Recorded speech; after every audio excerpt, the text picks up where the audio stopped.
Hey everyone, Tankenstein here. As you guys probably know, it is that time of year again in War Thunder, and we finally have our holiday pack sales running all the way from December 26th through January 2nd. And in this video, I'll be going over what's on sale, some of the little nuances with this sale, and also I'll be giving you a really quick buyer's guide, or at least in my opinion, hopefully a quick buyer's guide. Now that said, again, from December 26th through January 2nd, these sales will be going on. They are 50% off, which is really nice. Sometimes we do get a 30% off discount, but this time it is 50. And interestingly enough, for a few vehicles, you can get yourself a unique skin, a unique camo. So for the Challenger OES, Tornado IDS WTD 61, Leopard 2A4M Cam, the M1 KVT, the T80 UE1, A10A Thunderbolt, SU25K, and the MiG-21 Bison, they have unique camouflages. Now these are holiday-based camouflages. They all look very similar to one another. It looks like they just kind of put gift wrap on a vehicle, but it is still pretty cool that they are giving unique camos with these that you can show off in game. I'm assuming that these are going to be fictional camouflages, so unless in your settings you have it listed to being able to see fictional camouflages, you're not going to be able to see anyone who actually has these camos, but still pretty cool. But interestingly, unfortunately, there are going to be a few packs that are removed from sale after this sale ends, and those will be the Murat, the VLT2, the A5C, the Type 96A, otherwise known as ZTZ 96AP, the FFA P16, which I'm really surprised at, being that they just added that a few patches ago. I mean, I'm actually really shocked at that, but I guess if there's one vehicle that they would remove, it'd be that. It was just kind of a weird vehicle. I don't know, it wasn't like amazing in any one way. It's just a very strange vehicle for them to have added in the way that they did anyways. Then of course the M51 and the Ezra Wiseman Spitfire pack. So if you want these packs, which actually another one I'm shocked at, the A5C, that's a really good one. Also the Type 96A prototype is really good. So I'm kind of shocked at those as well. But if you want these packs, now is the time to do it because they are going to be removed from sale. Likely in the future they'll come back at some point in time, whether for a short period of time, which is what they do, or for GE, they do that sometimes as well. But at least for now, they are saying that they are being removed from sale entirely, so just take that as you will. Now that said, let's go ahead and get into the sale itself and give you a real quick buyer's guide. Oh, and if you're wondering about getting these special camouflages, if you already own any of these vehicle packs, it says here, owners of the vehicles from the packs who purchased them before the start of the special promotion will be able to receive the Holiday Collection camouflage by earning 3 victories with the respective vehicles before January 2nd. So if you want these camos for any of these vehicles, you have to play them and win at least 3 matches again before January 2nd. That said, let's get into the buyer's guide. Now to start, we're just going to kind of go over from the top left and kind of work our way across and down. But we have the MiG-21 Bison. This is a rank 8 for Great Britain, and it's very interesting because this is one of the last, if you will, like turning fighters, like pure turning fighters, that is in War Thunder, at least insofar as BR is concerned. I think the price is a bit high, at least in my opinion, but it is a rank 8.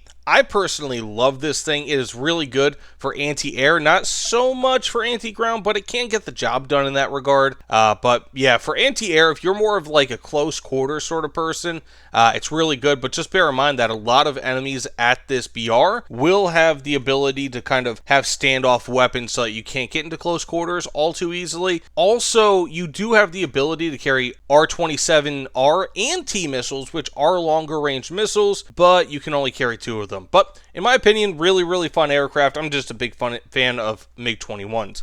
Then you have the Challenger 2 OES. This thing is not very fast. I mean, it's okay. It's got a good enough cannon. It's got decent-ish armor in some regards, but it's just not very fast. You know, it's if you want to grind out the Great Britain ground tech tree, it's perfectly feasible, but it's just not amazing in my opinion. Next up, we have the SG-25K. This is easily my favorite plane in War Thunder to play. It's not my favorite plane in history, of course, but in terms of War Thunder, I don't think I've ever played a single vehicle more than I've played this, and that's just because of how good it is. I have something like a 2.5 kill-death ratio with this against aircraft, and this is a strike aircraft, bear in mind, so it's just wonderful in my opinion. I would definitely 100% recommend it. T-80U E1, this is a really, really good premium vehicle for what BR it is. I think it's excellent, one of the better premium vehicles you can get in War Thunder. Insofar as tanks are concerned, I do recommend this for purchase. Leopard 2A4M can, again, I cannot say anything against it. This thing is very well balanced, more well balanced than the T-80 UE1 in my opinion.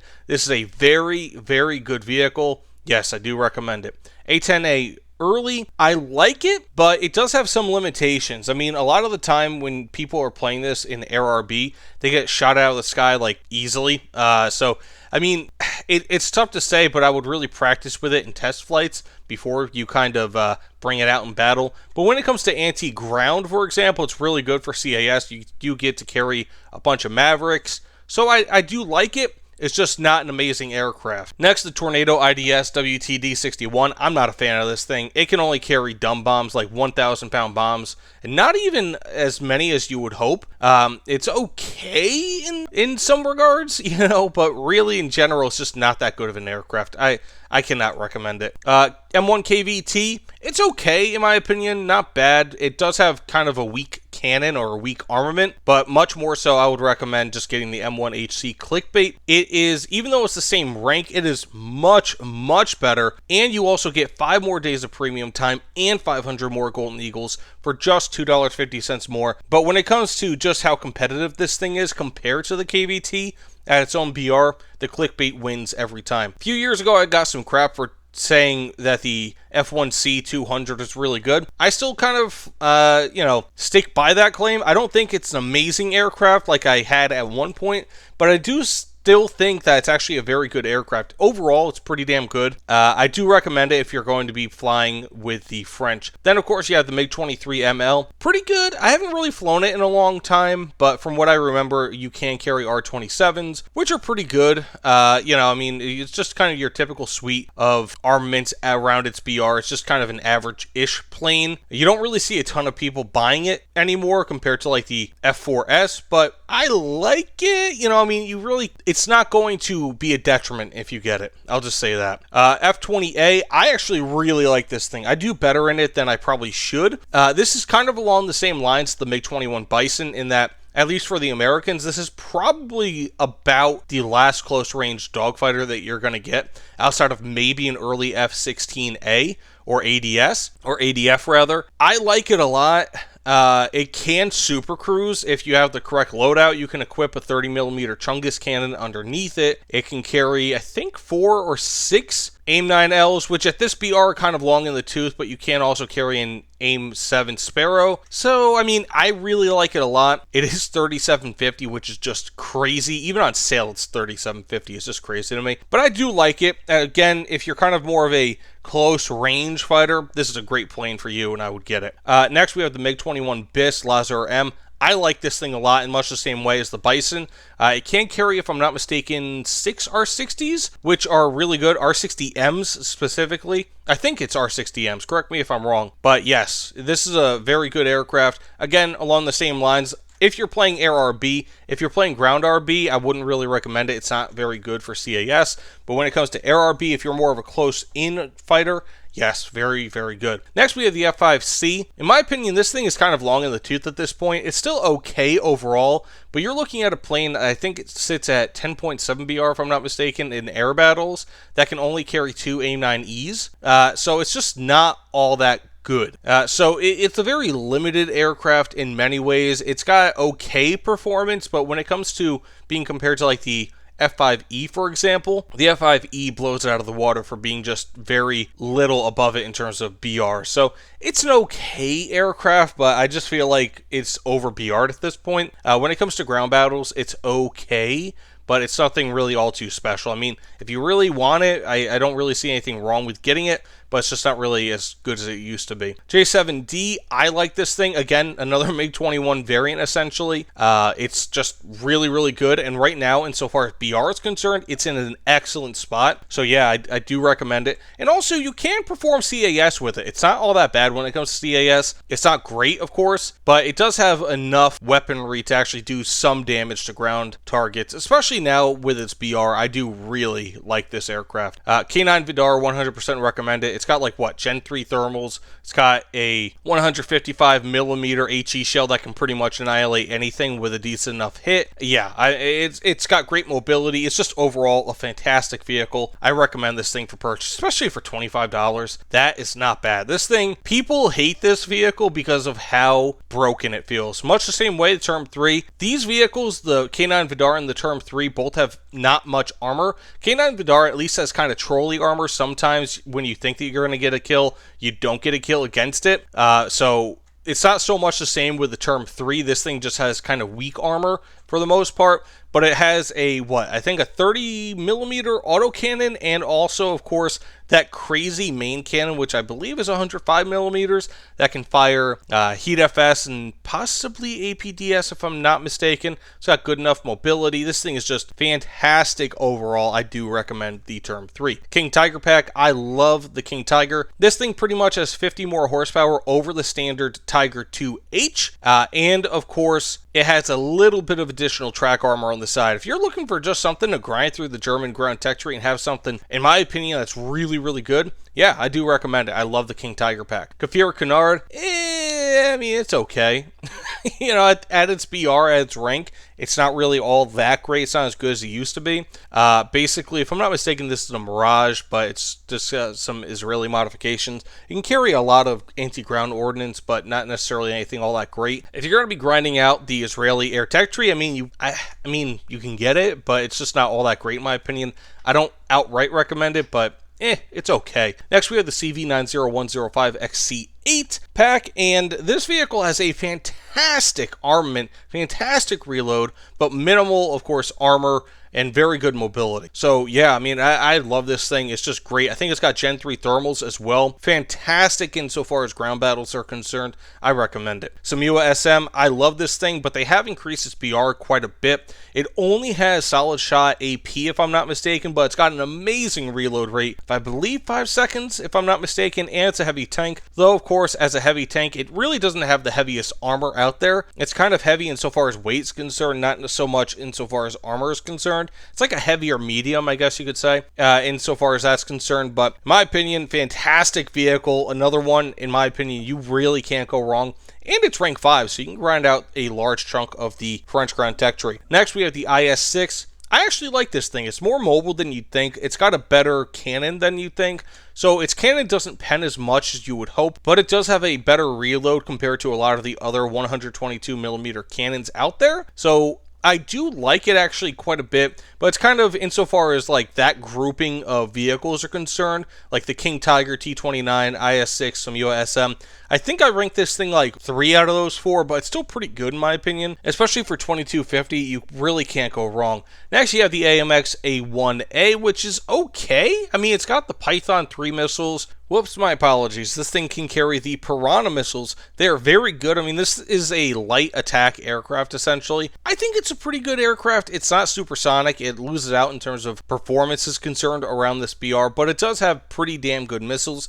And you can carry a decent amount of anti-ground ordnance. For the most part, it's dumb ordnance, but you do have a Lightning II targeting pod, plus some laser-guided bombs, so if that's kind of your thing, it's actually not bad overall. I do recommend it for the most part, but at $35, it's a bit pricey. But again, I mean, the Piranha missiles, they're very unique in War Thunder. It's the only one of that type, if I'm not mistaken, in the game. And insofar as missiles at this BR are concerned, they function amazingly well. So I like it for the most part, but I mean, it's just got very poor performance again for that BR. It's a subsonic plane fighting a lot of supersonic aircraft. Next, you have the Mustang pack, the P-51D-20. I mean, it's okay. It's got the tracer belts. It's not an amazing aircraft. Mustangs are very good and very meh at the same time. Some people love them, some people hate them. If you fly like the P-51D5, for example, or a similar ish Mustang, like one of the D variants, you'll probably know how this thing flies. It's okay.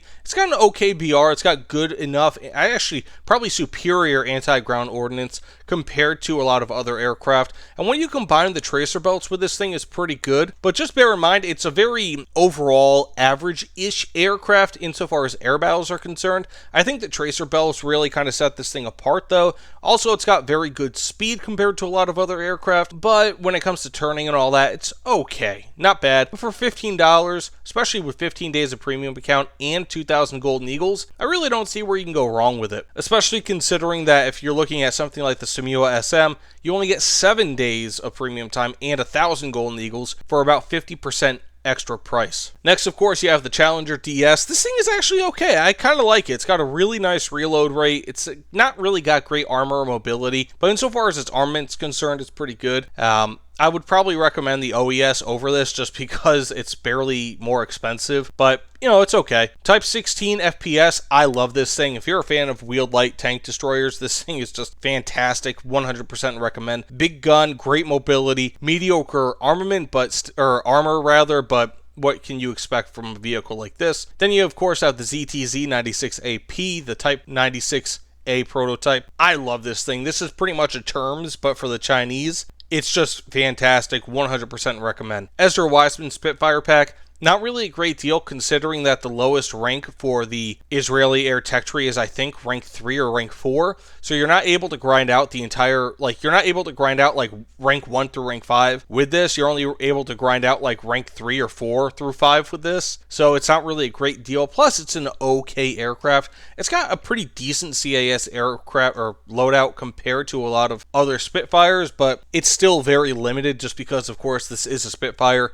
and can't really carry all too much. So I probably don't actually recommend it. Next, the FFA P16. A lot of people hate this thing.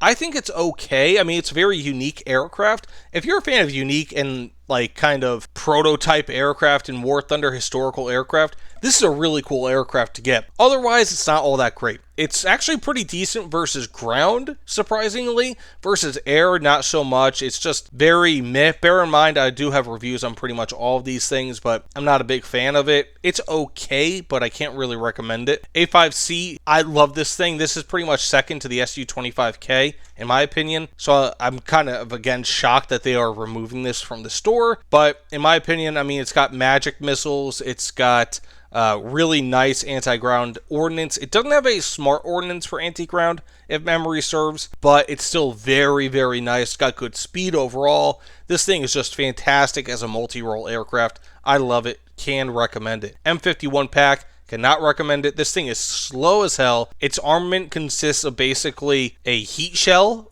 I think a 90mm heat shell, which just is iffy at best. Heat shells don't really do great post-pen damage. They can pen through a lot, but if you have anything between you and the tank that you're firing at, let's say like a street light or something, and that shell hits the street light, it's going to explode before it hits the tank, and thus giving away your position and doing no damage to the enemy. It's not a very good vehicle. I cannot recommend it. And then when it comes to the last three, the Murat, the Yamashiro, and the VLT, I know nothing about them. Unfortunately, I do not play naval, so I can't really say much. But that said, let me know what you guys think about this in the comments below. I hope that this was a hopefully useful guide. Again, I do have reviews on all of these. I'll try to link my review playlist down below. But yeah, thanks so much for watching. I'll see you all on the other side. Take care, everyone.